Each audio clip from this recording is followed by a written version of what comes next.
teman-teman, hari ini kita akan belajar rahasia dari ilmu pernapasan,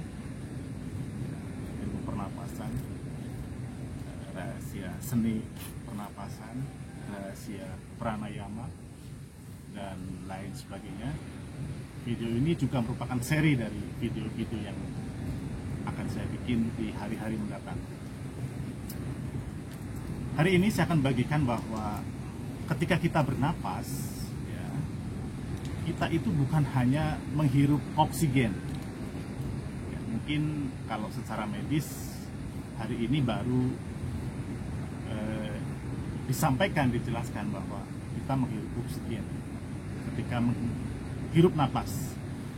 Tetapi dari pembelajaran saya bertahun-tahun, dari pengalaman hidup saya menerapkan latihan-latihan ini, juga dari tulisan-tulisan kuno dari para yogi, para guru dan lain sebagainya, bahwa ketika kita bernapas itu ada banyak hal yang kita masukkan ke dalam tubuh kita melalui udara. Jadi udara itu, nafas itu ibaratnya adalah kendaraan.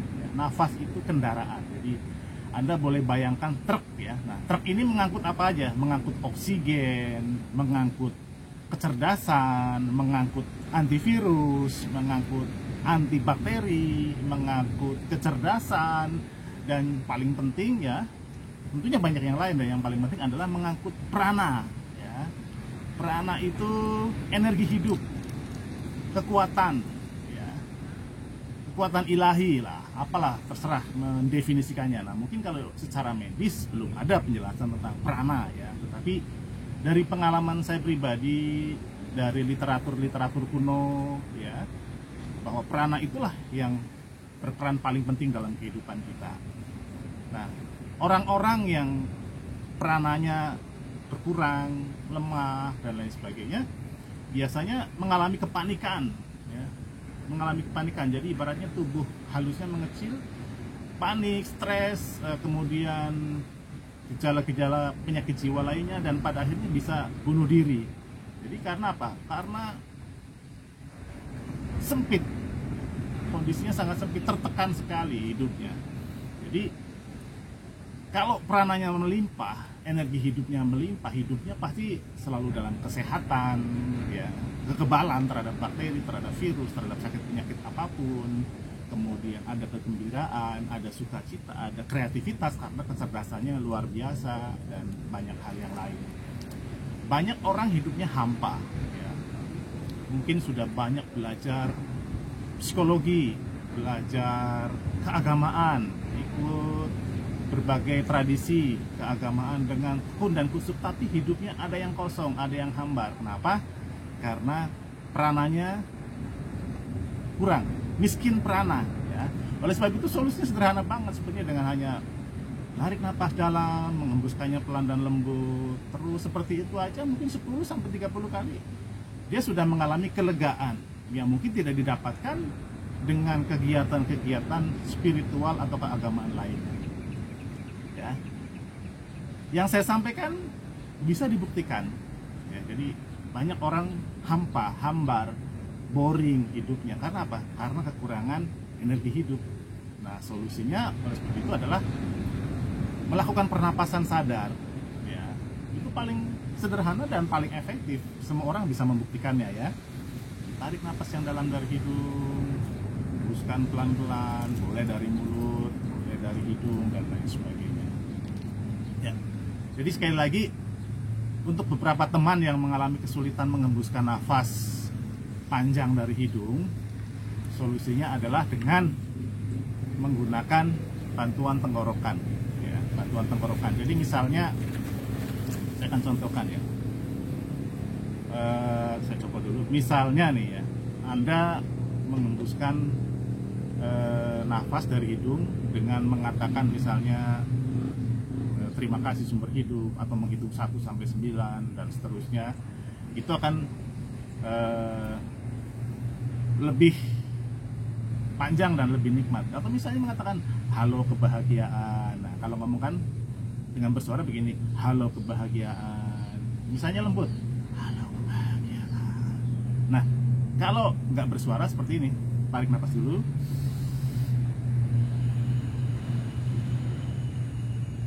Nah, itu sambil ngomong halo kebahagiaan, tarik nafas.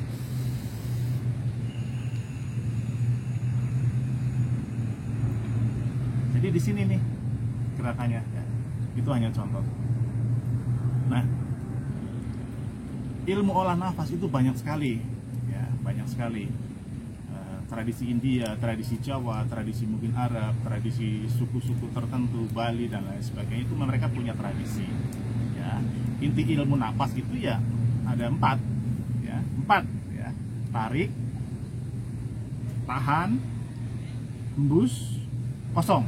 Kosong ini tidak bernapas, tidak apa. Jadi seluruh organ tubuh, mau perut, dada, otak, tidak ada udaranya. Jadi mengosongkan. Nah, kemudian di persingkat lagi, ada yang tarik, hembus, ya.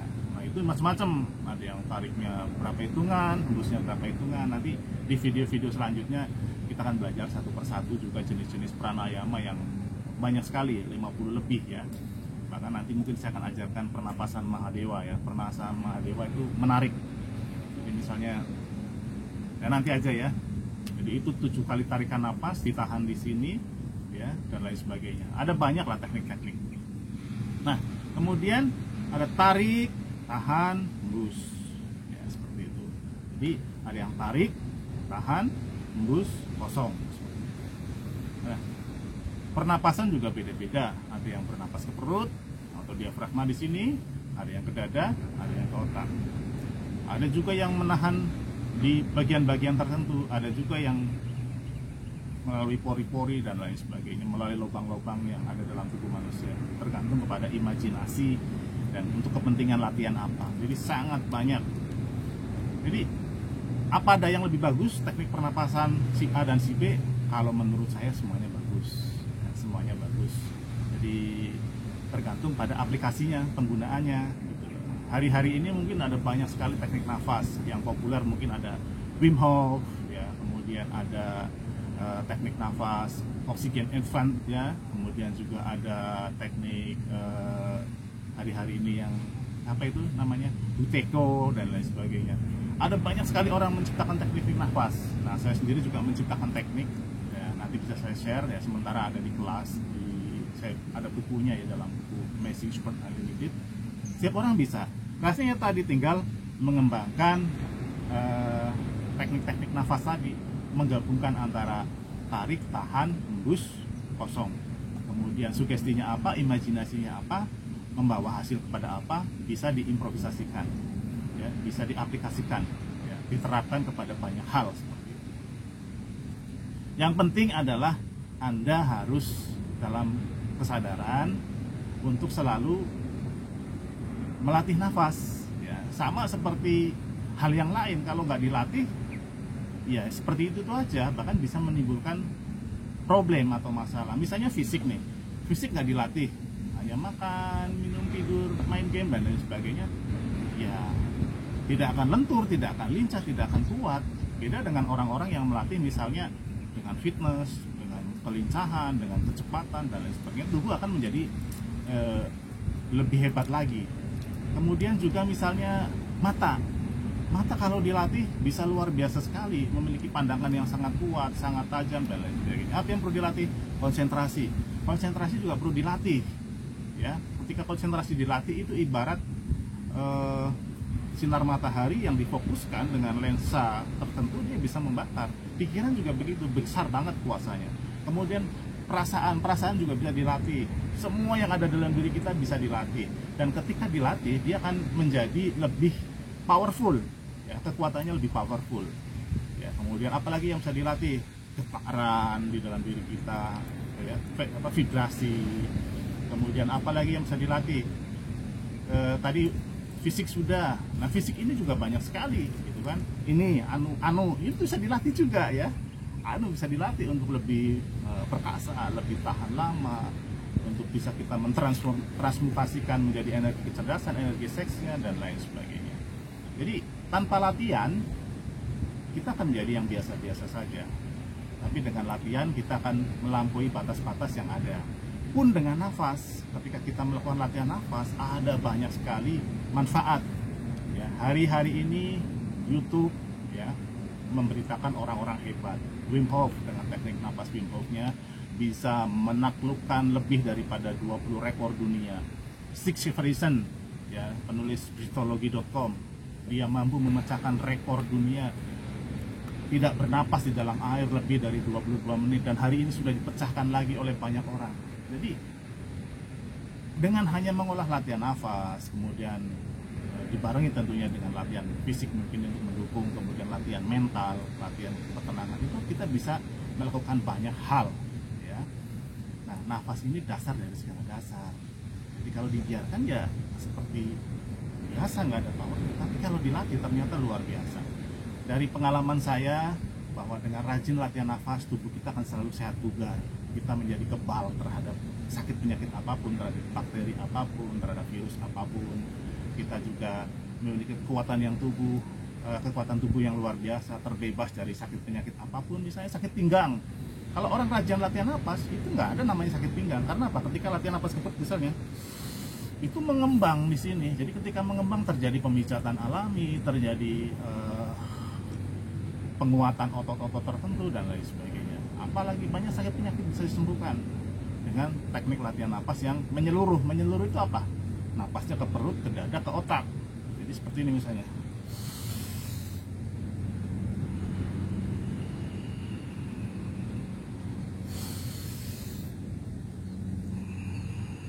Jadi mengembang semua, otot-otot, organ-organ mengalami semacam pelatihan, pemijatan, penekanan, otomatis makin kuat dan lain sebagainya. Dari pengalaman saya mengajar pernapasan Ksatria Langsangkara, Anda bisa lihat di website saya, di sana banyak sekali testimoni, bahkan penyakit-penyakit yang aneh-aneh mengalami kesembuhan. Jadi bisa untuk kesembuhan. Ya, di tempat lain juga banyak sekali. Kemudian bisa untuk terhadap tahan cuaca. Ya, orang-orang yang mungkin tidak tahan dingin bisa melatih pernapasan sambil membayangkan di dalam dirinya, di dalam perut atau di dasar pusar ada bola api. Ya, pernapasannya boleh pernapasan Wim Hof, bisa pernapasan Breath of Fire, pernapasan apa saja ya. Yang penting ketika bernapas imajinasikan, atau ketika dalam kondisi rileks imajinasikan ada bola api, ada magma, ada apa hal yang menghangatkan tubuh kemudian menyebar. Nah, di sini ada peran tambahan bahwa ketika latihan napas ditambah dengan imajinasi tertentu akan menghasilkan reaksi atau kenyataan yang ajaib. Jadi orang bisa melakukan hal-hal yang ajaib tadi, di samping latihan napas kemudian ditambahkan imajinasi dan lain sebagainya. Nah, ke depan saya akan ajarkan bagaimana sih, apa peran mantra untuk pikiran, untuk tubuh dan lain sebagainya. Tapi hari ini hanya pengantar bahwa bernapas itu, latihan napas ya, olahraga napas, fitness napas itu manfaatnya luar biasa ya. Jadi hal yang paling dasar dalam kita adalah napas ya. Kalau nggak pakai napas katanya kan mati gitu ya, ya pasti ya. Misalnya berjam-jam nggak napas, tapi kita berjam-jam makan, nggak minum nggak apa-apa. Jadi, dan napas juga salah satu yang menjadikan keajaiban, menandakan keajaiban dalam diri kita, bahwa dia nggak kelihatan tapi ada, dan perannya sangat penting. Ya. Sekali lagi bahwa manfaat olah nafas sangat-sangat banyak ya. Dan orang-orang yang melakukannya dengan disiplin, dengan kesadaran, dengan senang hati tentunya akan mendapatkan manfaat yang luar biasa ya. Anda bisa belajar banyak ilmu pernapasan, praktek pernapasan melalui guru-guru langsung boleh, atau melalui YouTube juga kan banyak itu sekarang tren populer gitu kan, apalagi sejak munculnya cipit ya, cipit kalau kok kan laki-laki ya, kopit gitu, kalau perempuan cipit ya, munculnya si Anu itu menjadi populer ya, karena banyak yang mempromokan metode-metode ini buat napas ini buat daya tahan tubuh yang kuat dan lain sebagainya. Nah, semua orang boleh berteori, semua orang boleh mengaku yang terbaik, tapi bagi saya yang terbaik adalah ketika Anda mulai melakukannya dengan disiplin, dengan senang hati, dengan bahagia, latihan-latihan pernapasan ini, dan itu akan membawa manfaat, kebaikan ya, di level fisik, di level tubuh halusmu, di level mentalmu, di level pikiranmu, di level emosimu, dan lain sebagainya. Demikian pengantar pertama untuk ilmu olah nafas, ilmu pranayama, ya, ilmu fitness nafas, kontrol nafas, dan lain sebagainya. Sampai ketemu di video-video selanjutnya.